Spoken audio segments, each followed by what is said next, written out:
Assalamualaikum warahmatullahi wabarakatuh. Hai, perkenalkan nama saya Sofiatul Rahmi, mahasiswi Pendidikan Matematika semester 2, Universitas Islam Riau. Kali ini saya akan menjelaskan sedikit tentang materi mata kuliah saya, yaitu Psikologi Pendidikan. Dan kali ini materi yang akan saya bahas ialah prinsip dasar perkembangan individu dan karakteristik perkembangan moral, sosial, dan kognitif pada anak. Nah, yang pertama, prinsip dasar perkembangan individu. Manusia merupakan makhluk yang mengalami perkembangan, baik secara fisik maupun psikis. Kedua perkembangan ini saling berhubungan dan saling mempengaruhi antara yang satu dengan yang lainnya. Dalam perkembangannya, manusia memiliki prinsip perkembangan sebagaimana yang dikemukakan oleh Ormrod dan Jane Ellis, bahwa ada 6 perkembangan, antara lain, yang pertama, urutan perkembangan sedikit banyak diramalkan. Dari waktu ke waktu, anak berkembang sesuai dengan urutan yang dapat diramalkan. Misalnya, seseorang anak bisa berbicara setelah ia menguasai kosakata dalam jumlah yang memadai. Anak bisa melakukan perkalian setelah menguasai penambahan dan pengurangan, dan lain-lain. Nah, yang kedua, anak berkembang dalam kecepatan yang berbeda. Menurut hasil penelitian MC David dan Ormrod pada 2007, mereka melaporkan klasifikasi usia rata-rata di mana anak sudah berada pada tonggak perkembangan tertentu. Contohnya, anak umumnya dapat menggambar bujur sangkar dan segitiga pada usia 3 tahun, mulai menggunakan repetisi atau pengulangan sebagai cara mempelajari informasi pada usia 7 atau 8 tahun, dan mulai memasuki masa puber pada usia 10 tahun bagi anak perempuan dan 11 tahun setengah bagi anak laki-laki. Nah, walaupun demikian, realitas tidak semua anak mencapai perkembangan sesuai pembagian tersebut. Ritme perkembangan anak sangat berbeda, walaupun anak kembar sekalipun. Nah, kemudian prinsip dasar yang ketiga ialah perkembangan terkadang cepat dan terkadang lambat. Perkembangan anak tidak selalu berjalan mulus. Dalam kasus-kasus tertentu, perkembangan anak yang cepat kadang-kadang diselingi dengan perkembangan yang lambat. Contohnya, anak mungkin berbicara dengan kosakata yang amat terbatas pada usia awal.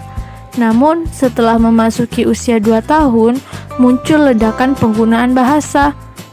Nah, kemudian hanya dalam rentang beberapa minggu, kosakata anak tersebut berkembang dengan cepat dan kalimat yang diucapkannya pun menjadi lebih panjang.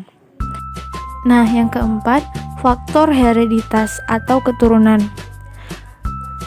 Hampir semua aspek perkembangan manusia itu dipengaruhi oleh keturunan, baik secara langsung maupun tidak langsung. Nah, hereditas ini sendiri akan terus mempengaruhi perkembangan anak sepanjang proses perkembangan menuju kematangan. Contohnya, keterampilan motorik seperti berjalan, berlari, melompat, berkembang akibat pengaruh perkembangan neurologis. Kemudian peningkatan kekuatan dan peningkatan kendali otot. Nah, perubahan-perubahan tersebut sangat dipengaruhi oleh instruksi biologis yang diwariskan. Kemudian, prinsip yang kelima yaitu faktor lingkungan juga memberikan kontribusi yang penting terhadap perkembangan. Lingkungan dapat memberi stimulasi, bahkan mengendalikan perilaku anak yang diperoleh dari faktor hereditas. Contohnya masalah fisik. Fisik tinggi badan sifatnya herediter. Nah, lingkungan bisa merubah ukuran, bentuk, dan tinggi badan dengan cara stimulasi gizi dan latihan atau olahraga teratur. Kemudian yang keenam, hereditas dan lingkungan yang saling berinteraksi membentuk perilaku individu. Nah, selang beberapa waktu telah terjadi perdebatan panjang mengenai pengaruh hereditas dan lingkungan, atau nature versus nurture. terhadap karakteristik spesifik manusia seperti inteligensi, kepribadian, dan sebagainya.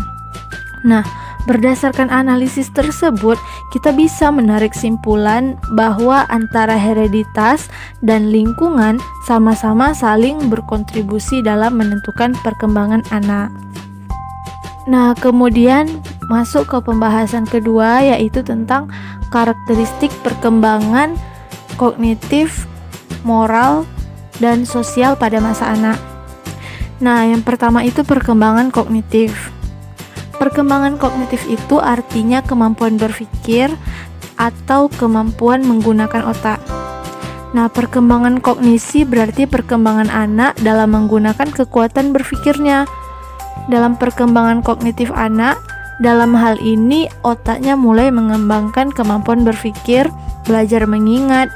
Dunia kognitif anak pada usia ini adalah kreatif, bebas, dan fantastis. Imajinasi anak berkembang sepanjang waktu dan pemahaman mental mengenai dunia menjadi lebih baik. Nah, perkembangan yang kedua yaitu perkembangan moral.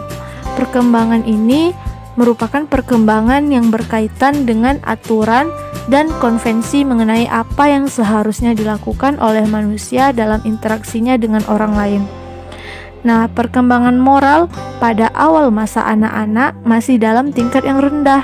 Hal ini disebabkan karena perkembangan intelektual anak belum mencapai titik di mana ia dapat mempelajari prinsip-prinsip benar dan salah. Pada masa ini, anak-anak belum bisa membedakan mana yang baik maupun yang tidak baik.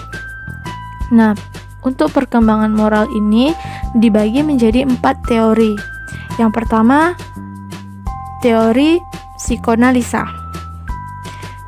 Nah, teori psikoanalisa ini pun terbagi ke dalam 3 teori, yaitu yang pertama ID. ID itu merupakan struktur kepribadian yang terdiri atas aspek biologis yang tidak disadari. Nah, yang kedua itu ego, yaitu struktur kepribadian psikologis yang rasional dan disadari. Nah, yang ketiga super ego, yaitu struktur kepribadian yang terdiri dari aspek sosial yang benar-benar memperhitungkan benar atau salahnya sesuatu. Kemudian teori yang kedua yaitu teori belajar sosial tentang perkembangan moral. Nah, teori ini menyatakan bahwa tingkah laku moral merupakan respon atau stimulus, proses penguatan, penghukuman, dan peniruan yang digunakan untuk menjelaskan perilaku moral anak-anak. Kemudian yang ketiga, teori kognitif Piaget tentang perkembangan moral. Teori ini mengatakan bahwa perkembangan moral digambarkan melalui aturan permainan. Karena itu, pada hakikatnya moralitas kecenderungan untuk menerima dan menaati peraturan. Nah, yang keempat yaitu teori Kohlberg tentang perkembangan moral. Nah, teori ini mengatakan bahwa anak-anak berkembang melalui interaksi sosial. Namun, interaksi ini memiliki corak khusus di mana faktor pribadi yaitu aktivitas anak itu ikut berperan. Nah, kemudian perkembangan yang ketiga yaitu perkembangan sosial. Permainan adalah salah satu bentuk aktivitas sosial yang dominan pada awal masa anak-anak. Sebab anak-anak lebih banyak menghabiskan waktunya di luar rumah bermain dengan teman-temannya dibanding terlibat dalam aktivitas lain. Jadi, permainan lebih mendominasi kehidupan anak-anak di masa ini karena anak-anak banyak menghabiskan waktunya untuk bermain, di mana bermain adalah hal yang sangat menyenangkan dan menarik bagi anak-anak. Bermain merupakan aktivitas yang sangat penting bagi perkembangan di awal masa anak-anak. Nah, jika ditarik dari garis besarnya, maka permainan memiliki peran yang tidak kalah penting dalam perkembangan anak dan juga berpengaruh pada perkembangan kognitif, sosial, dan moral anak. Oke, baiklah, mungkin hanya ini dari saya. Mohon maaf apabila terdapat kesalahan. Terima kasih atas perhatiannya. Wassalamualaikum warahmatullahi wabarakatuh.